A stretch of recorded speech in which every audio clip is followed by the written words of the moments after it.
Policing San Diego. Overall, crime rates are down in San Diego, but that good news comes as the mayor is proposing major cuts in his draft budget. Here to discuss all of this, Police Chief Scott Wahl. Thanks so much for coming in, Chief. Really appreciate it. Hey, crime rates, they're down overall. Some increased a bit.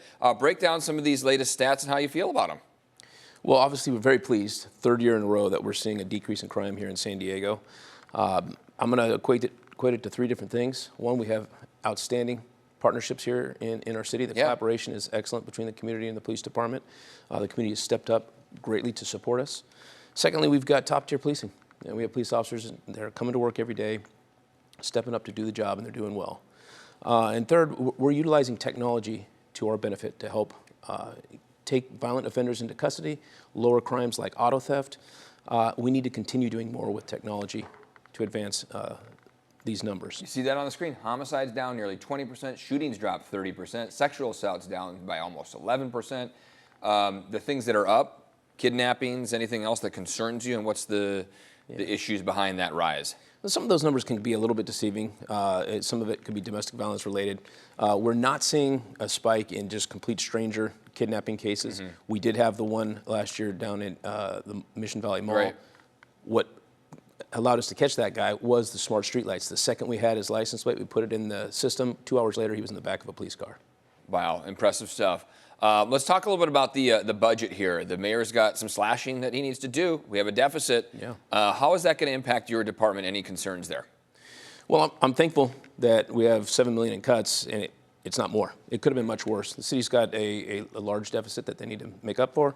Certainly, we're going to have to absorb some of that. Yeah. We'll be able to work with the $7 million in cuts. What I'm looking at, we also have 36 people that are walking out the door to retirement in June. Oh, 36. Okay. Wow. So we knew this was coming.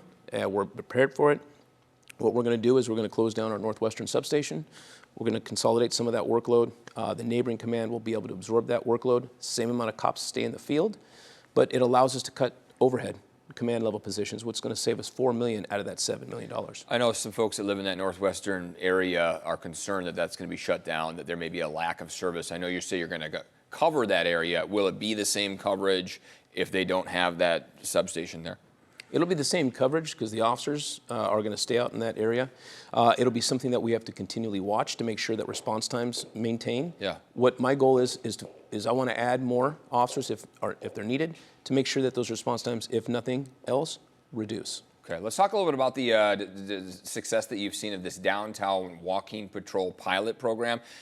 This is really interesting to see the cut down in crime there and the impact that it's having on businesses who are very happy to see some of the successes.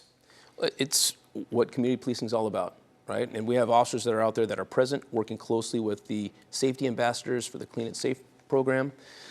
They're interacting with business owners, with residents. They're getting to know each other by not just by a first name basis, but also have their cell phone numbers to be able to interact and talk with them.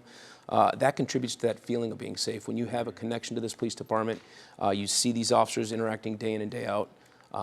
Very pleased with what they're doing down there, and we're already seeing a huge improvement in the community. That was a pilot program, and now that's going to be sticking around probably, huh? We want to expand it. Okay, you still hiring? We are still hiring. Okay. Thankful in this budget, we're allowed to continue hiring. All right. Now's your opportunity to become a San Diego police officer if you're interested. All right, thanks, Chief, for your time. Always appreciate it. Thanks for everything you do for the city.